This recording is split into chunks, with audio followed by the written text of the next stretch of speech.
As I was preparing dinner at home, my husband Matt came back earlier than usual. I didn't bother to greet him, but I noticed two sets of footsteps coming down the hallway. I paused in my cooking. That's unusual. Did he bring someone home? Matt stomped down the hall and threw open the door with force, suddenly glaring at me. From today, we're living together. If you don't like it, get out. Shocked by his sudden outburst, I glanced next to him and saw someone I hadn't expected at all. It was Kenny. Kenny is a boy I often meet while walking the dog in the park. Our eyes met, and both of us held our breath. Even then, Matt, without explaining anything, kept insisting that we were going to live together. He repeated the same thing over and over, not giving me a chance to speak. I couldn't believe he had brought Kenny home. After waiting for Matt to finish talking, I finally replied, "All right." He probably thought that I was intimidated by his demeanor and had agreed to the arrangement. Matt wore a proud expression, as if to say, "Naturally." But that expression quickly changed when Kenny spoke up. Finally. Kenny smiled brightly at me, and I smiled back. Matt, however, looked confused, as if wondering what was going on. Really, it's amazing. What we talked about has finally come true. It was unbelievable. Who could have imagined that our wish would come true in such a way? Ever since that moment when I discovered a certain truth, I had been hoping for this outcome. The alarm clock rang, and another day began. I am Helen, soon to turn 50. I live with my husband, Matt, though by the time I wake up, he's usually already left for work. He'll probably be home late tonight, as well. When we first got married, I used to see Matt off with a smile when he left the house, and I'd be there to greet him at the door when he came back. But that habit has long since faded. Now, Matt rushes out the door without a word to me. When did things start to go wrong? Our marriage isn't going well. Lack of communication, differences in values, and issues with in-laws, all these things can cause tension in a marriage. In our case, it all started with my infertility. From the beginning, both of us wanted children, and I went through treatments at the OB/GYN. Infertility can be caused by a number of factors, like ovulation disorders or immune problems, but for me, the cause was unclear. Despite continuing treatment, I wasn't able to conceive, and before I knew it, I had reached this age. In the beginning, I believe Matt was quite supportive. He often accompanied me to the clinic and took the time to research infertility, sharing what he learned with me. I remember how he would find exercises and supplements that were supposed to increase the chances of pregnancy and encourage me to try them. Each time our treatment escalated and it became clear that I still couldn't conceive, the shock I felt was indescribable, but Matt would cry and grieve alongside me.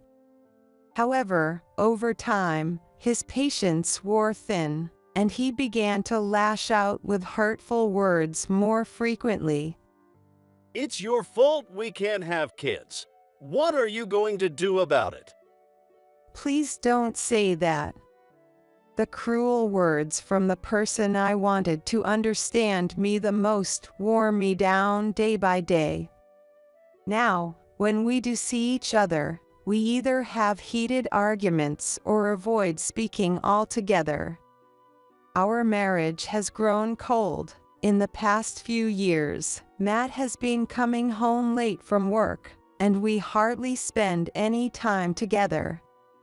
Despite the gloom that fills my days at home, there is still something I look forward to. All right, Rolly, let's head out. Rolly is my beloved dog, whom I started raising about 5 years ago. I take care of everything related to him, feeding, walks, and shopping for his supplies. I had asked Matt if we could get a dog to fill the void in our unhappy marriage. His response was, "Do whatever you want." So I went to the pet shop alone and brought Rolly home. The breed of Rolly is a Shih Tzu. With a friendly personality and soft, fluffy fur that's absolutely adorable. His rounded silhouette after a haircut is what inspired his name. The moment I saw him looking up at me from inside his crate, I was completely smitten.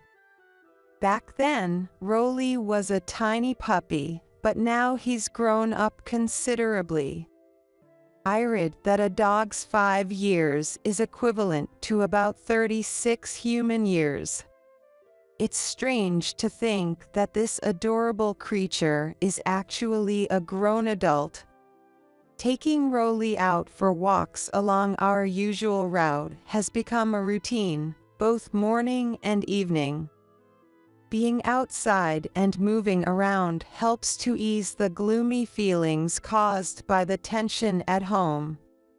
Rolly, who doesn't know the meaning of shyness, approaches everyone he meets with enthusiasm. Thanks to him, I've become familiar with many of the people who greet us or walk their dogs in the neighborhood. I find that talking to others through my dog makes it easier to connect with them than if I were talking one-on-one. Engaging in conversations with people I meet during our walks has become one of my small joys. Good morning, Helen and Rolly. Good morning, Kenny. Kenny is a 6-year-old boy who lives nearby. He's full of smiles and always so charming. He greets us every time we cross paths during our walks, and as a result, Rolly has grown very fond of him. What have you been up to today? I always ask Kenny this question whenever we meet. When I asked the question, Kenny's face fell slightly, showing a hint of sadness. As I got to know Kenny better, I began to notice a few things. Kenny often wandered outside alone, not just in the morning but also during evening walks. His parents seemed indifferent to him. I also noticed that his clothes were often not the right size and a bit dirty, which concerned me. Could he be a victim of neglect? From what I could tell, there didn't seem to be any direct violence involved. However, since Kenny never shared any joyful stories about his parents, it was clear that he wasn't being cherished and was likely experiencing some level of neglect. I considered reporting this to Child Protective Services, but I hesitated, knowing that, in some cases, children could be separated from their parents. The thought of my decision potentially breaking up Kenny's family made me pause. Instead, I decided to listen to Kenny's stories and keep an eye on him daily, so I could step in immediately if something serious happened. Helen, what will you teach me today? Let's see, how about math today? Recently, every time we met, I would teach Kenny something, sometimes schoolwork, sometimes numbers. The park bench had become our regular spot for these little study sessions. Kenny was so eager to learn, and his quick grasp of new concepts made teaching him rewarding. Having long wished for a child, but never having that wish fulfilled, Kenny had become a precious presence in my life. I wanted him to feel that there was a trustworthy adult nearby. I hoped that our time together could brighten his days, even just a little. It was with this wish in mind that I went about my days, including today. Things changed on a rainy day, about a year after I first met Kenny. The town's landscape was starting to change with the falling oak leaves, and the weather had turned chilly. Some dogs might prefer to stay indoors on rainy days. However, if Rolly stays indoors on rainy days, he tends to bark excessively, likely due to not getting enough exercise.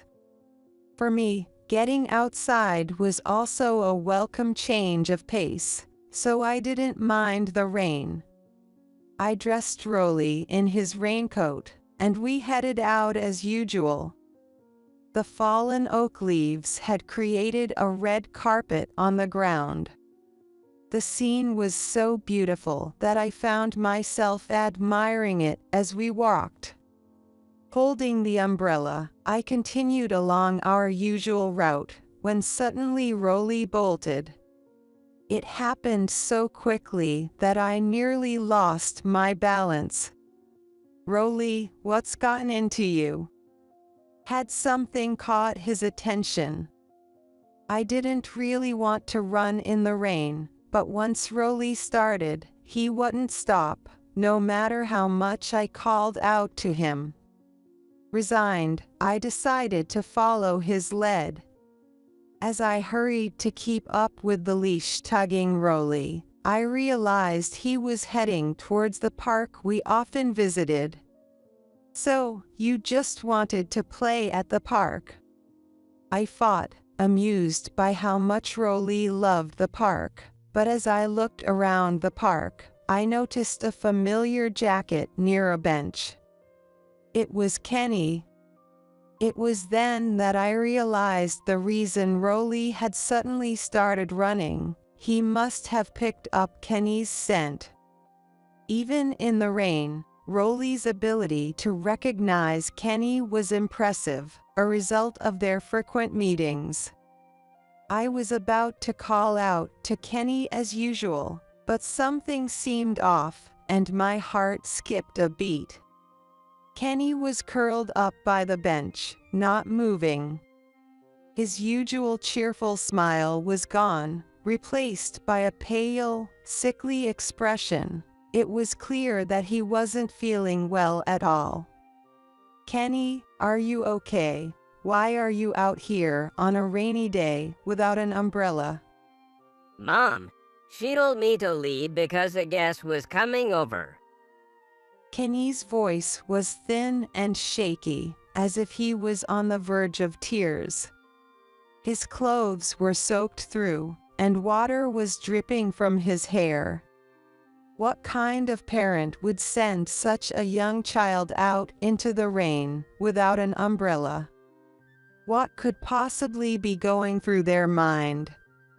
I felt an overwhelming surge of anger, so strong that it brought tears to my eyes. As I tried to figure out what to do, I placed my hand on Kenny's forehead. Even without a thermometer, it was clear he had a fever. He looked too weak to stand. This could be a dangerous situation. At this point, it was beyond something I could handle alone. Without hesitation, I dialed 911 and called for an ambulance. At the same time, I found Kenny's address and personal information among his belongings and informed his mother that he was being taken to the hospital by ambulance. Kenny's mother, who answered the phone, sounded surprised but quickly responded with a simple "I understand," before hanging up abruptly.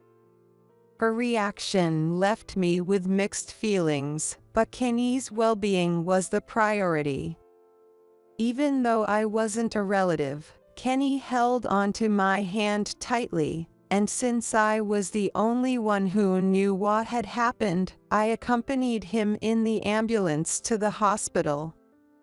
All I could do was grip his hand firmly, hoping with all my heart that he would be okay.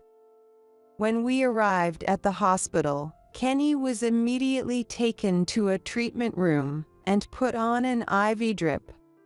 When I asked the doctor about his condition, he confirmed that Kenny's illness was due to exposure to the cold. It was no wonder. In a season where it's already chilly just walking outside, getting caught in the rain is bound to make anyone feel unwell. Fortunately, the doctor assured me that Kenny's life was not in danger. With rest and proper nutrition, he should recover. I felt a wave of relief wash over me. After some time, Kenny's mother finally arrived at the hospital. Even though their house wasn't far, it had taken her quite a while to get there. What had she been doing?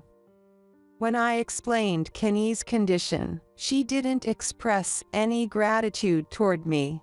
Instead, she looked at me with a deeply annoyed expression. "I'm taking Kenny home.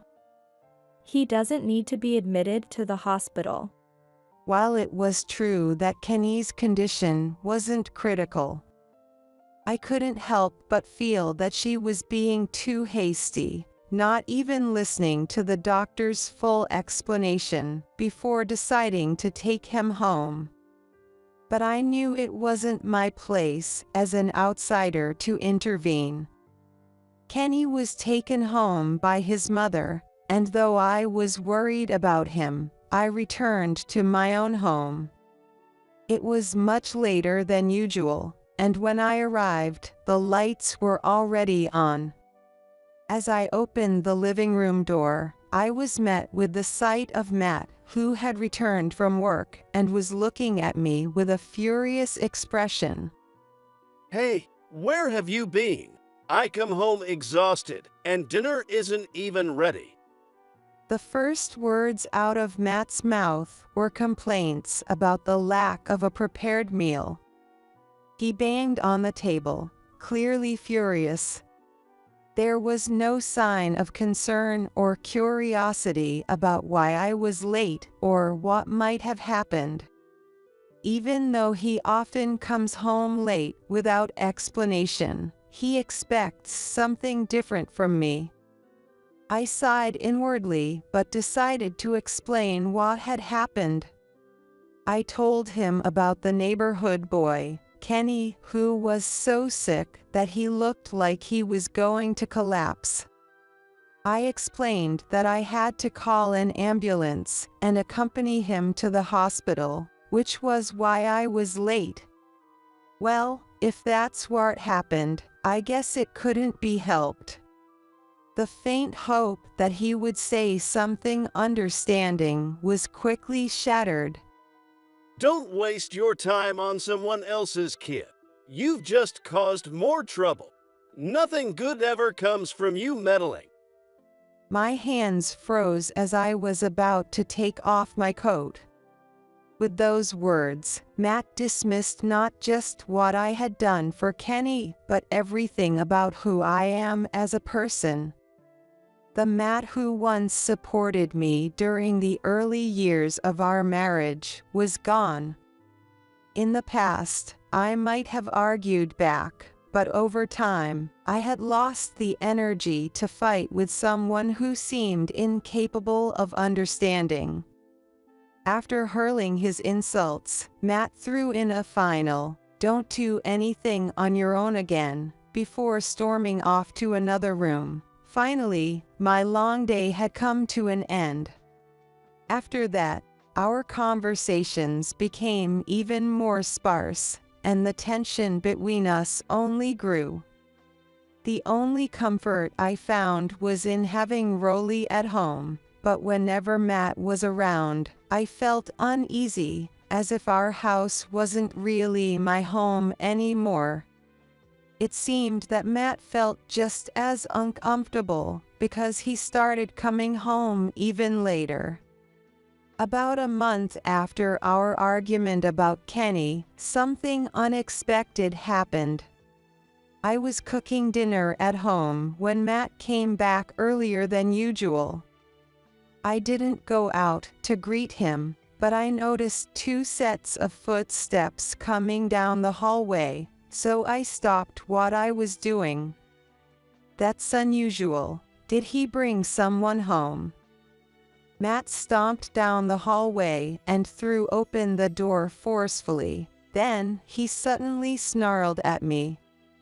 From today, we're living together. If you don't like it, leave. I was shocked by his sudden outburst, but when I glanced beside him, I saw something I never expected. It was Kenny. Our eyes met, and both of us held our breath. Even then, Matt, without offering any explanation, kept insisting that we were going to live together.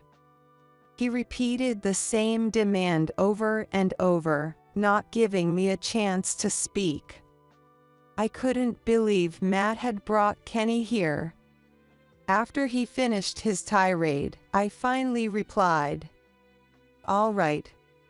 He must have thought that his forcefulness had intimidated me into agreeing to the arrangement. Matt wore a proud expression, as if to say, "Naturally."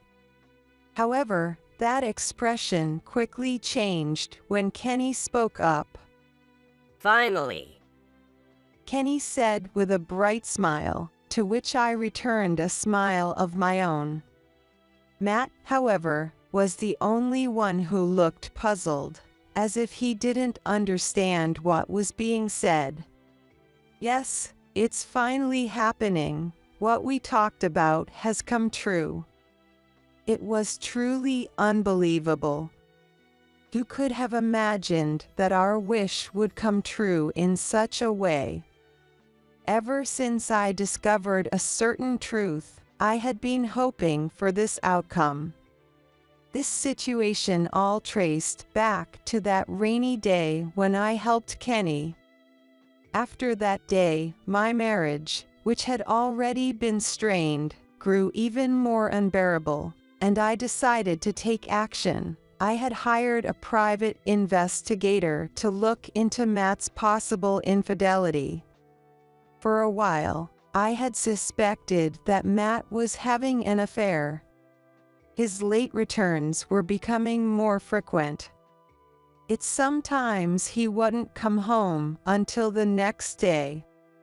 When I asked him about it, he would dismissively say, "It's just part of the job. There are social obligations." He used that as an excuse to belittle me, but I found it hard to believe that a man his age would spend entire nights out drinking. The final straw is his smartphone.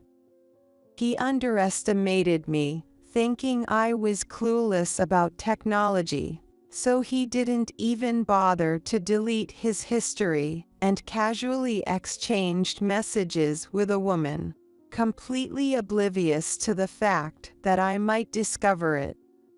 Since our relationship had grown cold, I had chosen to turn a blind eye to it.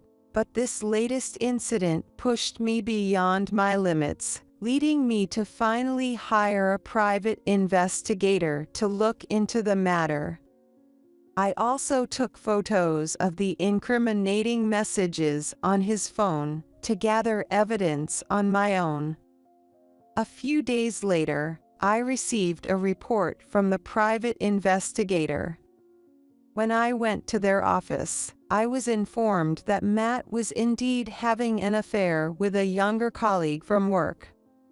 They told me it had been easy to gather evidence because Matt met with Emily frequently and walked around town with her openly, without any attempt to hide their relationship. Up until that point, everything had been within the range of what I expected, but the next piece of information left me speechless. Matt had a secret child with Emily. And that child was none other than Kenny, the boy I had grown so fond of. I was struck by just how small the world could be. Unbelievably, Matt had been the one who, along with Emily, had thrown Kenny out of the house whenever they didn't want him around. If it had been just a momentary lapse of judgment, a fleeting affair, I might have found it in me to forgive him.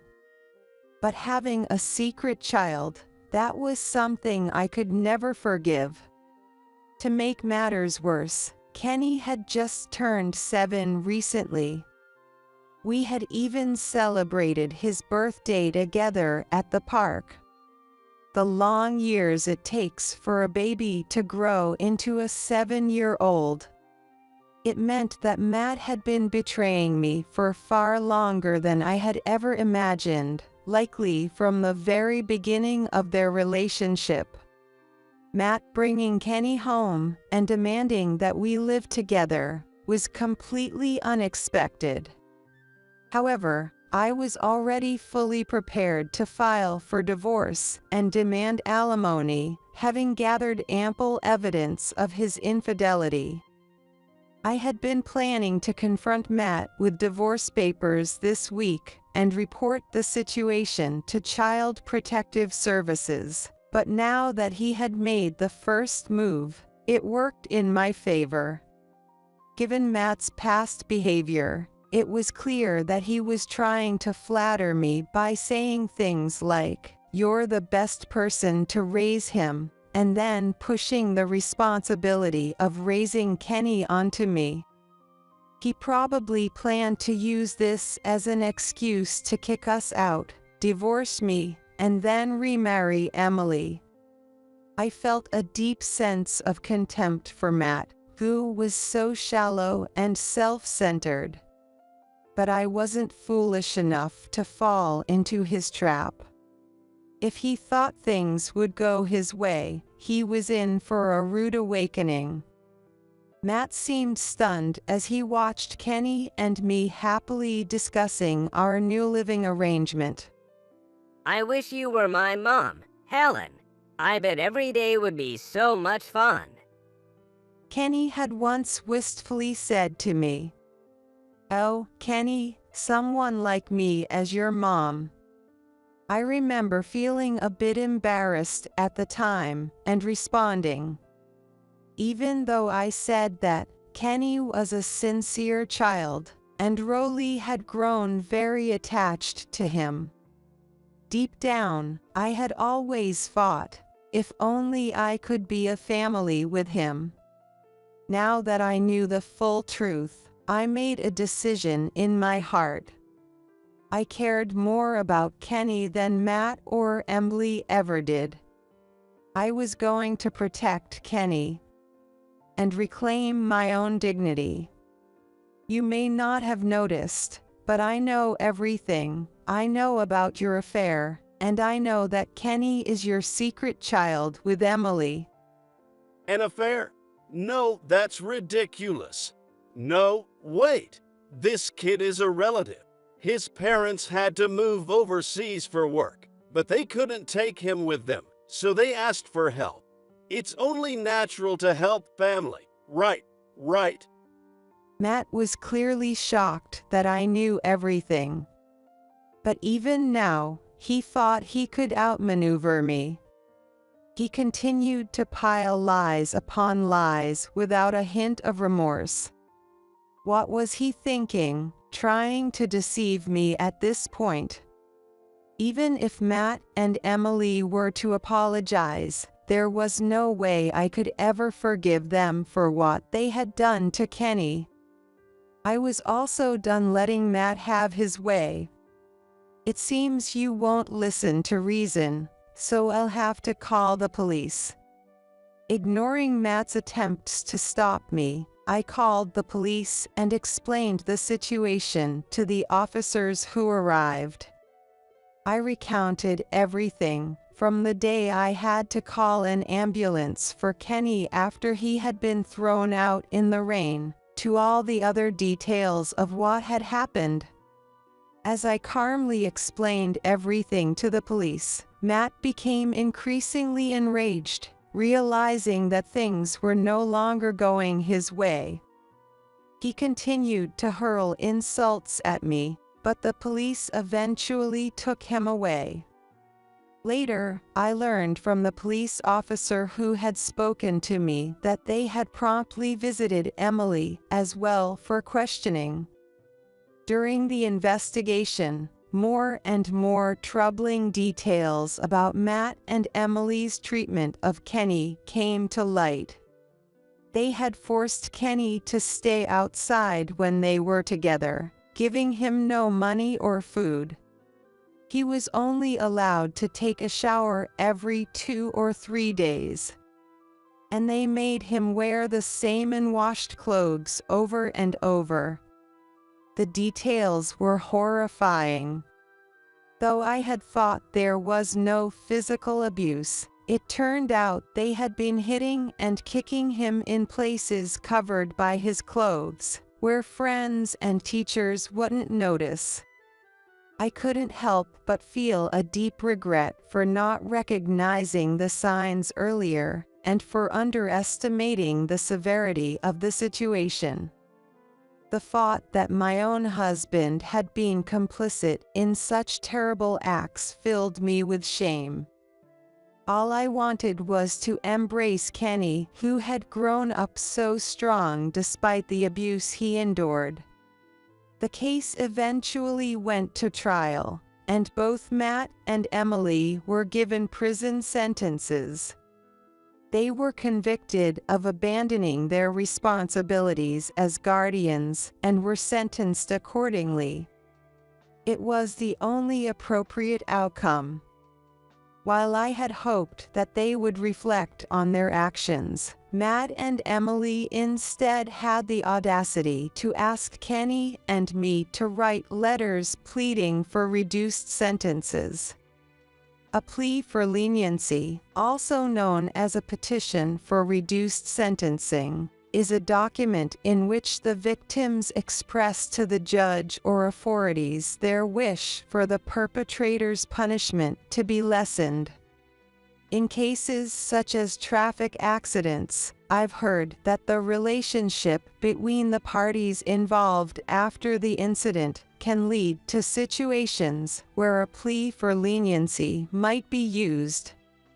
However, there was no way that Kenny, who grew up unloved and mistreated by his parents, or I, betrayed by my husband, would wish for their punishment to be lessened. Even at this point, they were still trying to escape the consequences of their actions. Perhaps the day when they truly regret what they've done will never come for those two. They really are beyond saving. Naturally, we immediately refused their request. In this town, which is generally considered safe, incidents that require police intervention are rare. What Matt and Emily did became a major local news story, reported on by the news channels day after day. In recent years, child abuse has become a significant social issue, frequently covered in the national news as well. It seems that public interest in child abuse has grown significantly. The scrutiny from neighbors directed at the two of them was harsh, and they continued to be whispered about in hushed tones. Their address was even exposed online, causing a major uproar. Although I do feel a tinge of pity, there is nothing more I can do for them. There was no way they could keep this hidden from their workplaces, and as a result, both of them were quickly fired.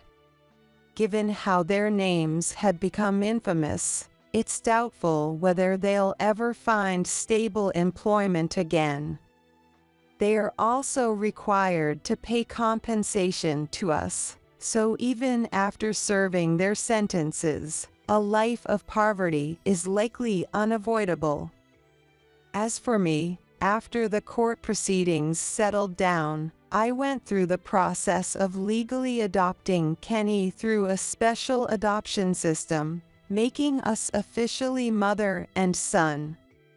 Kenny had spent some time in a children's home, but I registered as a foster parent right away. After a trial period of fostering, we were finally recognized as a family in the eyes of the law. The process was lengthy and involved, but when I thought about being able to live with Kenny, it didn't feel like a burden at all. Kenny, let's take care of each other from now on. Yeah, I'm so happy to have you with me, Helen. Despite his young age, Kenny seemed to understand the situation he was in. I was told that he never cried for his birth mother or expressed a desire to return to his old home. Well, how about we start by getting a cake to celebrate? I wanted to sign Kenny up for some lessons, but I wondered what he might be interested in. Then again, maybe there's no need to push him into activities just yet. First, I want to sit down with Kenny and have lots of conversations about everything that's happened so far and what the future holds. I'm determined to shower Kenny with all the love he deserves. With these thoughts in mind, I walked home with Kenny. Surrounded by many adults and adjusting to an unfamiliar environment, Kenny seemed a bit worn out at first. However, as the adoption process was completed and our lives began to settle, he gradually regained his natural brightness. At home, it wasn't just me. Rolly, who had grown very fond of Kenny, was there too. Look, Rolly, it went that way. Kenny and Rolly are as close as ever, spending their time playing chase and tossing toys to each other. The two of them laugh together like brothers. Watching their joyful interactions brought me a deep sense of peace and happiness. Recently, it had become our daily routine to take morning and evening walks with Rolly, Kenny, and me. No matter how brave Kenny acted, I knew he could never fully forget what his biological parents had done to him. And being known as a child who had suffered abuse, there was a chance that others might view him through a lens of prejudice. Thinking about Matt's betrayal still brought a sense of gloom over me. But I knew we had to keep looking forward and live for tomorrow. Hand in hand, Kenny and I would slowly heal our wounds and continue to live peacefully together.